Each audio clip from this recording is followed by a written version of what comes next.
అలాగే నా దృష్టికి పట్టుకొచ్చింది ఏంటి అంటే, ఇక్కడ నీ పేరేంటమ్మా?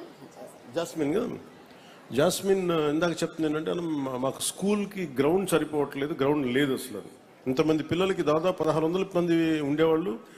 పుల్లారావు గారు కూర్చో చెప్తే ఇప్పుడు 800 మంది పిల్లలు ఉన్నారు, 800 పైచిలకే ఉన్నారని చెప్తా ఉంటే, అసలు ఇంతమంది పిల్లలు ఆడుకోవడానికి స్థలం లేదు, సరిపోదు.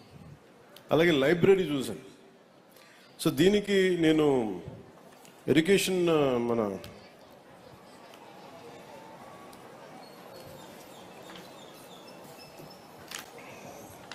రంజిత్ భాషా గారిని కూడా నేను రిక్వెస్ట్ ఏంటంటే, దీనికి సంబంధించిన ప్లే గ్రౌండ్కి ఏదన్నా పాసిబిలిటీస్ అని ఎక్స్ప్లోర్ చేయవలసిందిగా కోరుకుంటా ఉన్నాను.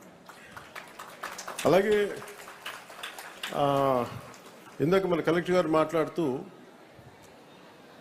ఇందా లైబ్రరీ చూశాను. లైబ్రరీ చూస్తే చిన్న లైబ్రరీ ఉంది, దానికి బీరువాలన్నీ ఉన్నాయి, కానీ లోపల పుస్తకాలు అంటే ఇన్ని వందల మంది విద్యార్థులకు సంబంధించిన పుస్తకాలు లేవని అనిపించింది. అలాగే కంప్యూటర్స్ చూస్తే ఎలా నేర్చుకున్నారంటే, ఒక 10 కంప్యూటర్స్ ఉన్నాయి. వాటికంటే నేను నా వైపు నుంచి నేను మీకు ఒక ఫుల్ లైబ్రరీ మీకు డొనేట్ చేస్తాను.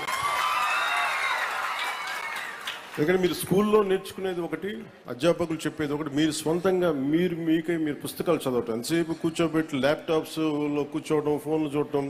తల్లిదండ్రులు కూడా ఎలా ఉందంటే, మా అబ్బాయి ఫోన్ పట్టుకొని ఇలా టచ్ టెక్నాలజీ మొత్తం తిప్పేస్తుంది, బాగా ఎడ్యుకేట్ అయిపోయాడు అనుకుంటారు.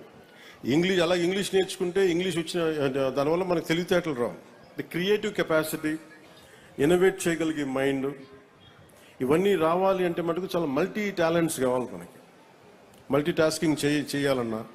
అందుకని దానికి మనం స్వయం శక్తితోటి చదువుకోవడం అనేది చాలా ఎసెన్షియల్. అపార్ట్ ఫ్రమ్ మన పిల్లలు మన టీచర్స్ నేర్పించేది కాకుండా, అందుకు మీరు ఇళ్లలో కూడా తల్లిదండ్రులకు కానీ ప్రతి ఒక్కళ్ళకి గ్రూప్ లైబ్రరీ ఇచ్చే, ఒక 10 మంది ఒకటే ఏరియాలో ఉంటే మీరు ఒక లైబ్రరీని చిన్న లైబ్రరీస్ పెట్టుకోండి.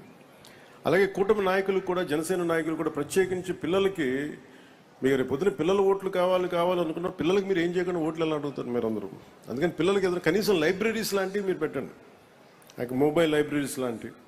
అందుకని నేను నా సైడ్ నుంచి మీ లైబ్రరీని, నేను ఈ స్కూల్ని నడిపితే ఎలా ఉంటుందో అలాంటి లైబ్రరీ మీకు నేను మంచి పుస్తకాలు పంపిస్తాను మీకు. అది ఇంగ్లీషు, అలాగే మీకు 3 భాషలు వచ్చు. మీకు ఆ 3 భాషలకు సంబంధించి మీకు ఒక హిందీలో మీకు ఒక రామ్ధారి సింగ్ దినకర్ లాంటి ఒక గొప్ప రాష్ట్ర కవిని మీకు చదివేలాగా ఒక హిందీ పుస్తకాలు, తెలుగు పుస్తకాలు, మంచి ఇంగ్లీష్ పుస్తకాలు, ఇవన్నీ నేను మీకు సెలెక్ట్ చేసి దాదాపు నాకు బడ్జెట్ తెలియదు కానీ అంటే మీ లైబ్రరీ నిండిపోయేంత పుస్తకాలను కొత్త బీరువాలు కూడా పంపిస్తుంది.